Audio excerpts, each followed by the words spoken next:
Easter Seals families are not the only ones missing out on being together and in person as a big group during telethon. So are many of the hosts, including the delightful and amazing Caley Bedore, who's been helping so much with interviews over the last number of years. How long have you been doing telethon, Caley? You know what, Teresa, when we were going to do this interview, I was trying to think back on when I started. And I think the first year when I started working at Checks, Corley called me up and said, hey, do you want to get involved with this? And now I've been coming up working almost a decade at the station. So I think it's nearly 10 years that I've been doing, work with the telethon in some capacity. So at first it was answering phones, and then I started interacting with the kids and the families. And over the years, I've had the chance to meet so many incredible families with that. And it's been a while for you too. It has. I know that it was before my daughter was born, and she's going to turn 16 this year. I started at the Checks television station, which is Global News Peterborough now, and then transitioned to the Lansdowne Place remote area. And I know you're looking forward to the bunny ears again this year. I'm 5'5" when I put on bunny ears, so yes, I'm definitely looking forward to that. And over to the Your TV studios. But I still remember way back when the planning used to take place, and Judy Carswell, Mike Melnick, and Stu Harrison, and Graham Hart, and these intense meetings that would happen, including the folks from Easter Seals. There's so many people who are part of what this telethon, the legacy of what this telethon is that we're celebrating this year. Yeah, it's big that we're celebrating such a significant milestone, and to think back over the years how many people have been involved and how many kids and families have actually been impacted and seen firsthand the benefits and what this organization and the public can offer to a family. It's pretty incredible to see that.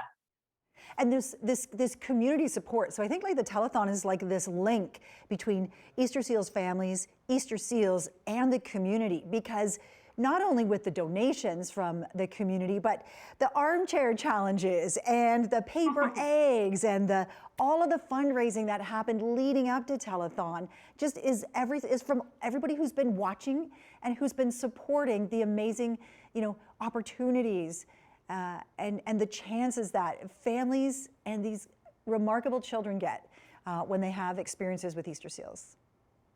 It's so interesting, Teresa, that you said link, because that's kind of how I feel our role a little bit as hosts and as we interview these families. It is like a link. And when I chat with the families each year, they sometimes say, oh, it's great to see you again. Thank you for sharing this story. And I feel like I'm a little cog in a wheel, and I kind of get that story out there. But what I've really noticed this year especially is how much these kids, and I say kids, some of them now are adults. I've interviewed 3 people this year who are graduating high school and heading off to university or college and kind of going on to that next chapter. So, obviously I'm reluctant to call them kids, they're adults now, but even Ryerson Beardmore, our ambassador this year, when I interviewed them, he really has such a voice, and he credits a lot of that to Easter Seals, his involvement here. But he was such a young, shy kid when we first met, and now he's grown and blossomed into such a wonderful guy, and we've had the opportunity to chat over the years. And I feel like my involvement with this, and something that I've really taken away from that, is that I've seen them grow up right before my eyes, and I feel very lucky and grateful to have had that opportunity. Girl, Mitchell McCall is 20 years old. 20 years old? I know. Even our producers I can't believe that. And the team at Your TV who were putting the pieces together wrote me back, and he said, Marcus is like, Mitchell is 20 years old? And some of the ones who've gone on, like Caden Slane and Chandler Borland, all of the ambassadors and the families who open themselves up, to a lot of discussion, a lot of truth about their lives to make Easter Seals something that we can connect to. And always grateful for that opportunity. But at the way back when I first heard about this Easter Seals camp, I said, imagine seeing a dock with empty wheelchairs and walkers left to the side. And it still makes me tear up when I think about it. And then when I went to camp, I saw that. It was amazing.